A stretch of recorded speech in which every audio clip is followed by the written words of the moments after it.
Et on voit des dons et tout s'est glissé dans l'église.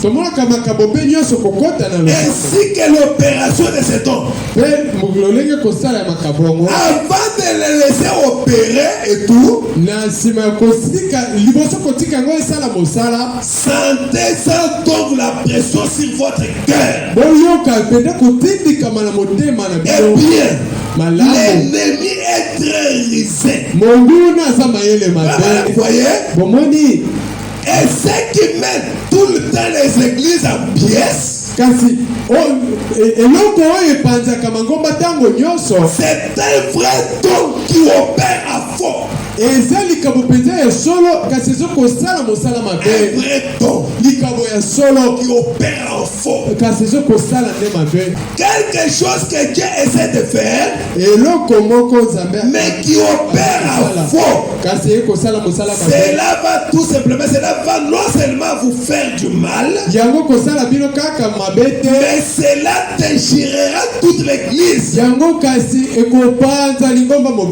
Dans notre église ici, petite église ici, si un homme pense qu'il peut parler en langue, si quelqu'un pense qu'il peut le faire, et si quelqu'un a un don, si ces dons n'ont pas d'interprète, il ne leur est pas permis de parler dans l'assemblée.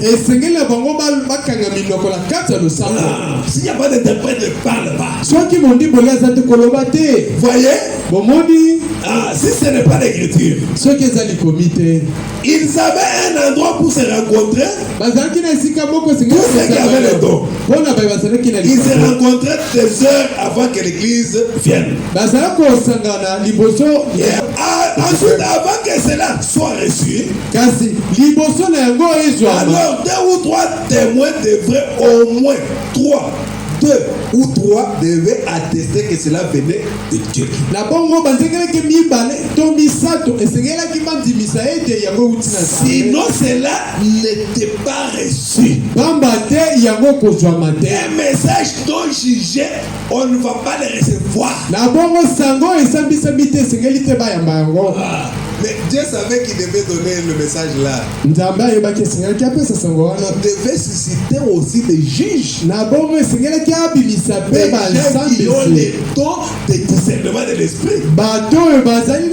Sinon Dieu va briser sa propre parole. Comment un message sera donné à l'église s'il n'y a pas de juge spirituel?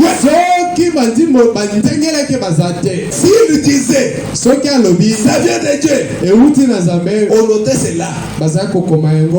Il signait cela de leur nom. Ainsi dit le Seigneur. Demain à 14h, va dire à frère Dupont de s'éloigner de la voie ferrée. Il va y avoir un déraillement. Sa maison sera détruite dans le déraillement. Ils écrivaient cela. Et ensuite il y avait ceux qui discernent.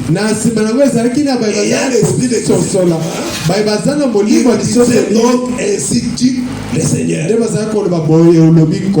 Par exemple, que ce soir il y aura une femme venant d'un certain endroit. Elle aura un foulard vert sur sa tête.